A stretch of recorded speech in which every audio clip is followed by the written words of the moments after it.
పహల్గాం ఉగ్రదాడి తరువాత భారత్తో యుద్ధం విషయంలో పాకిస్తాన్ మేకపోతు గాంభీర్యాన్ని ప్రదర్శించినప్పటికీ పాకిస్తాన్ ఆర్మీ చీఫ్కి అలాగే పాకిస్తాన్ ఆర్మీలో పనిచేసేటువంటి కొంతమంది అధికారులకి భారత్తో యుద్ధం అంటేనే ముచ్చెమటలు పడుతున్నాయని, అందుకే ఎంతోమంది ఆర్మీ అధికారులు వారి ఉద్యోగాలకి రిజైన్ కూడా చేసేటువంటి పరిస్థితి ఉందని, పాకిస్తాన్ భారత్ని పదే పదే రెచ్చగొట్టేటువంటి చర్యలకి పాల్పడుతున్నప్పటికీ పాకిస్తాన్ని మాత్రం భయం వెంటాడుతోంది. అందులో భాగంగానే పాకిస్తాన్కి చెందినటువంటి సమాచార శాఖ మంత్రి భారత్ మా మీద 24 గంటల్లో ప్రతీకార దాడికి దిగేటువంటి అవకాశం ఉంది అంటూ వారు చెప్తున్నారు. అలాగే నిన్న చూసుకున్నట్లయితే పాకిస్తాన్ రక్షణ శాఖ మంత్రి భారత్ మా మీద ఖచ్చితంగా ప్రతీకారం తీర్చుతుంది, దానికి మేము మా భద్రతా బలగాలన్నీ కూడా ఇప్పుడు సంసిద్ధంగా ఉన్నాము అంటూ వారు డాంబికాలు పలుకుతున్నటువంటి నేపథ్యంలో అసలు నిజంగా భారత్ పాకిస్తాన్ మధ్య యుద్ధమే అనివార్యమైతే పాకిస్తాన్ పరిస్థితి ఏంటనేది మనం పూర్తి స్థాయిలో విశ్లేషణ చేసుకుందాం. ప్రస్తుతం మనతో పాటున్నారు ప్రముఖ సినీ రాజకీయ విశ్లేషకులు, ప్రముఖ సీనియర్ జర్నలిస్ట్ యజ్ఞమూర్తి గారు. వారితో మాట్లాడదాం. యజ్ఞమూర్తి గారు నమస్తే అండి. నమస్తే కృష్ణ. ఇప్పుడు ఈ ఉగ్రదాడి తర్వాత చూసుకున్నట్లయితే భారత్ పాకిస్తాన్ల మధ్య యుద్ధ మేఘాలు కమ్ముకున్నాయి.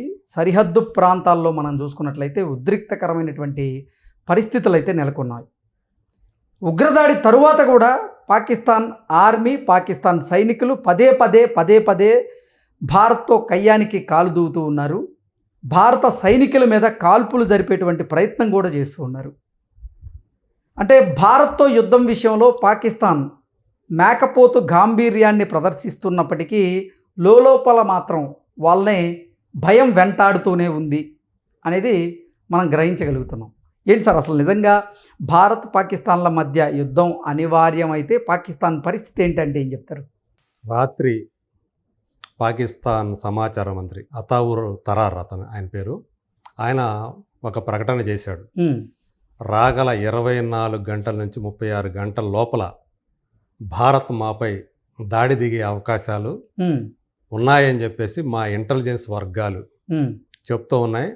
సో అది ఖచ్చితంగా జరిగే అవకాశం ఉంది, అందుకు మేము సిద్ధంగా ఉన్నాం ఎదుర్కోవడానికి ఆ దాడిని అని ఆయన ఏదైతే తరార్ అన్నాడో ఆ మాటల్లో కూడా అంటే ఈ విషయంలో అంతర్జాతీయంగా జోక్యం కావాలి, అంటే ఐక్యరాజ్య సమితిని జోక్యం చేసుకోవాలి. అంటే ప్రపంచ దేశాల్లో భారత్ని అంటే పాకిస్తాన్ మీద దాడి చేసేటువంటి ఒక దేశంగా చిత్రీకరించాలనేటువంటి ప్రయత్నం అయితే జరుగుతుంది. అసలు ఉగ్రదాడి చేసింది ఎవరో తెలీదా ప్రపంచ దేశాలకి? ఎస్, అందుగురించి ఇప్పుడు అంతర్జాతీయంగా భారత్కి మద్దతు లభిస్తుండటం చూసి కూడా పాకిస్తాన్ వణికిపోతుంది భయాందోళనతోటి. ఎందుకంటే తాము ఇప్పుడు ఒంటరిదాన్ని అయిపోతున్నాననే భయం. అసలే భారత్ యొక్క సైన్యం గనక దాన్ని చూసుకుంటే గనక మన శక్తి ఏ రకంగా చూసుకున్నా కానీ వాయుసేన పరంగా కానివ్వండి, అలాగే అంటే నేవీ కానీ ఆర్మీ కానీ ఎందులోనూ కూడా తాను సాటి రాదు అనే విషయం పాకిస్తాన్కి బాగా తెలుసు. సార్, భారత సైనిక దళం 12,55,550 మంది ఉన్నారు. పాకిస్తాన్ సైనికులు కేవలం 5 లక్షల మంది ఉన్నారు. నెక్స్ట్ అసలు మీరు చెప్పినట్లుగా పారామిలిటరీ బలగాలు చూసుకున్నట్లయితే 25 లక్షల మంది భారతీయులు ఉంటే అటుపోతే 5 లక్షల మంది ఉన్నారు.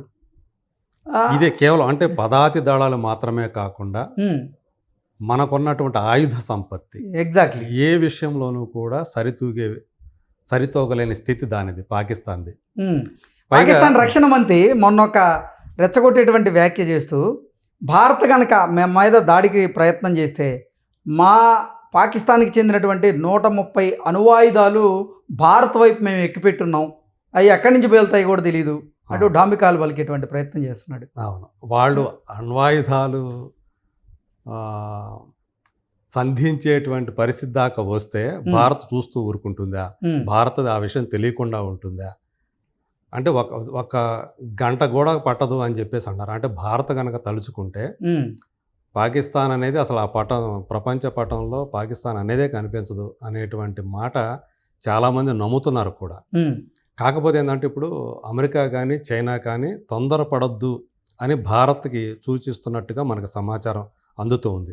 అంటే ఇది చివరికి ఎటు దారి తీస్తుందో అనేటువంటి, ఎందుకంటే అంటే ఇప్పటికే ఈ చెప్పని యుద్ధం చోట్ల ఒకవేళ భారత్కి పాకిస్తాన్కి మధ్య యుద్ధం గనక అనివార్యం అయితే ఆ యుద్ధం మూడవ ప్రపంచ యుద్ధంగా దారి తీసేటువంటి అవకాశం ఉందనేటువంటి వాదనలు కూడా తెర మీదకి వస్తున్నాయి. ఎలా అంటే ఒకవేళ పాకిస్తాన్ గనక భారత్తో యుద్ధం చేస్తే పాకిస్తాన్కి మద్దతుగా చైనా నిలబడేటువంటి అవకాశం ఉందని, ఇటు భారతదేశం వైపు అమెరికా, ఫ్రాన్స్, రష్యా వంటి దేశాలు భారత్కు మద్దతు ఇచ్చేటువంటి అవకాశం ఉందని, అలా అంటే మూడో ప్రపంచ యుద్ధానికి ఈ యుద్ధం దారి తీసేటువంటి అవకాశం ఉందన్నట్లుగా చాలామంది కూడా విశ్లేషణలు చేస్తూ ఉన్నారు.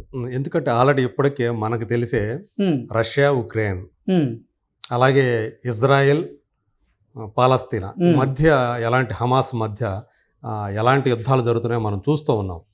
గాజా అయితే మొత్తం అసలు దాదాపు 60 to 70% ఇప్పటికే నాశనం అయిపోయింది. సో అలాంటి పరిస్థితులు, అలాగే ఉక్రెయిన్ కూడా ఉక్కిరి బిక్కిరి అవుతుంది రష్యా చేస్తున్నటువంటి దాడులకి. సో ఈ పరిస్థితుల్లో పాకిస్తాన్తో గనక భారత్ గనక తలపడితే పరిస్థితి ఎలా ఉంటుందనే భయం ఇంకా ఇప్పటికే ఆర్థిక పరంగా, వాణిజ్యపరంగా, అంతర్జాతీయంగా ఒక సంక్షోభం నెలకొంటున్నటువంటి పరిస్థితులు కనిపిస్తూ ఉన్నాయి. వాణిజ్య యుద్ధం మేఘాలైతే ఇంకా ఉండయనే చెప్తూ ఉన్నారు. ఎందుకంటే మనం చూసుకుంటే ఈ 4-5 రోజులు తప్పితే అంతకు ముందంతా కూడా మొత్తం ప్రపంచవ్యాప్తంగా అమెరికా సహా ట్రేడ్ మార్కెట్లన్నీ కూడా, స్టాక్ మార్కెట్లన్నీ కూడా ఎంత సంక్షోభానికి గురయ్యాయో, ఎన్ని లక్షల కోట్లు ఆవిరయ్యాయో ఆర్థిక నిపుణులు చెప్తున్నారు. భారత్ కూడా దానికి ఎంతగానో ఎఫెక్ట్ అయింది. సో కొన్ని లక్షల కోట్ల రూపాయల ఆస్తులు ఆవిరైపోయాయి, డబ్బు ఆవిరైపోయింది. సో ఈ షేర్ మార్కెట్లో ప్రపంచవ్యాప్తంగా కూడా అలాగే ఉంది. సో ఈ భయం ఒకవైపు నడుస్తూ ఉంటే, ఇంకోవైపు యుద్ధం కనుక వస్తే మీరు అన్నట్టు అదే మేకపోతు గాంభీర్యం అంటారు కదా, అలాంటి అంటే ప్రతీకార దాడి ప్రతీకారం అనే మాటే ఎందుకు వచ్చింది దానికి అంటే తనకు తెలుసు కాబట్టి, ప్రపంచానికంతా కూడా తెలుసు కాబట్టి, ఆల్రెడీ పాకిస్తాన్ రక్షణ మంత్రి 3 దశాబ్దాలుగా మేము ఈ టెర్రరిస్టులని, ఉగ్రవాదాన్ని మేము పెంచి పోషిస్తూ వచ్చాం.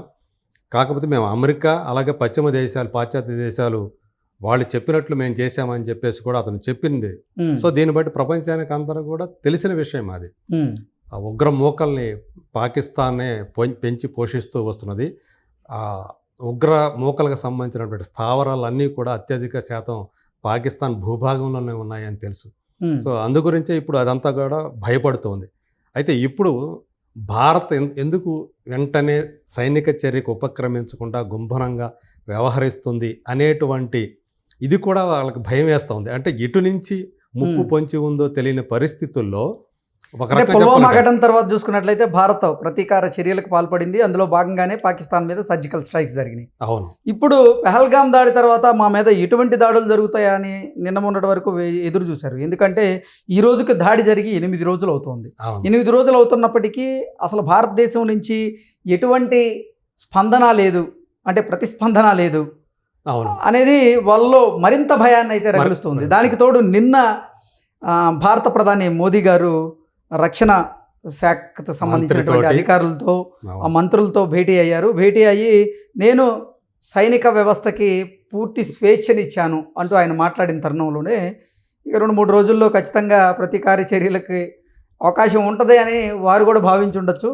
అందుకే ఆ మాటలు వచ్చింది. అందు గురించే నేను సైన్యానికి పూర్తి స్వేచ్ఛనిస్తున్నాననే మాట మోడీ దగ్గర నుంచి రావడంతో ఇప్పుడు పాక్ ఇంకా మరింత గజగజ వణుగుతోంది. మీరు ఏమైనా చేయండి, మీరు ఏం చేసినా నేను మీకు మద్దతు ఇస్తాను అని చెప్పేసి మోడీ చెప్పడం వల్లే, ప్రధాని చెప్పడం వల్లే, మన రక్షణ మంత్రిత్వ శాఖకి, మన సైన్యానికి, సైన్యాధిపతికి చెప్పడం వల్లే ఇప్పుడు పాకిస్తాన్ నుంచి ఆది వచ్చిందని చెప్పాలి. ఇది 24 నుంచి 36 గంటల లోపల ఖచ్చితంగా పాకిస్తాన్ మీద దాడి చేసే అవకాశాలు ఉన్నాయి భారత్. ఆ మాటలు వచ్చాయి. ఇది అంటే ఒక రకంగా చెప్పాలంటే ఆ భయాందోళనలో అనేది ఆ మాటల్లో కూడా కనిపిస్తుంది. అంతర్జాతీయ సమాజం దీనికి పూనుకోవాలి, ఇందులో జోక్యం చేసుకోవాలి, ఒక తటస్థ దర్యాప్తు దీనికి జరగాలి. అంటే పెహల్గామ్ దాడి నిజంగా ఎవరు చేశారు అనే దాని మీద ఒక తటస్థ దర్యాప్తు జరపాలి అని చెప్పి పాకిస్తాన్ డిమాండ్ చేస్తూ ఉంది. సో అతను సమాచార మంత్రి కూడా అదే చెప్పాడు. అంటే దొంగను పట్టుకోవాలన్నట్టుందంటారా ఇది? ప్రతిసారి అదేగా జరిగేది. ప్రతిసారి ఏదో ఒకటి, గతంలో పుల్వామా దాడి అప్పుడు చేసింది కూడా అదే జరిగింది. ఎప్పుడో 1947 ఇండో పాక్ మొదటి యుద్ధం దగ్గర నుంచి, ఆపరేషన్ జిబ్రాల్టర్ దగ్గర నుంచి, అలాగే కాశ్మీర్ పండిట్లు 89-90 ఆ మధ్యలో వేలాది మంది కాశ్మీరీ పండిట్లు ఊచకోత చేసి జరిగినప్పటి చూసాం. అవును, బాలాకోట్ ఘటన చూసాం. ఇన్ని అంటే ప్రతిసారి కూడా ఇదంతా కూడా, అంటే ఇప్పుడు కూడా ఏం చెప్తుంది, భారతే ఉగ్రవాదాన్ని పెంచి పోషిస్తుంది, తమను తామే చంపుకొని అది మేము చంపినట్లుగా చిత్రీకరిస్తుంది అని చెప్పేసి కూడా వాళ్ళు మాట్లాడుతున్నారు. సో ఇది ఒక రకం ద్వంద్వ. కొంతమంది ఏమో భారత సైన్యం వైఫల్యం చెందారు ఈ ఉగ్రదాడిని ఎదుర్కోవడంలో అంటూ వారే మాట్లాడుతున్నారు. భారతే ఈ ఉగ్రవాద సంస్థలను పెంచి పోషిస్తుంది, భారతే ఉగ్రదాడులు చేయించుకొని మా మీద అది రుద్దేటువంటి ప్రయత్నం చేస్తుందంటే మరికొంతమంది అంటున్నారు.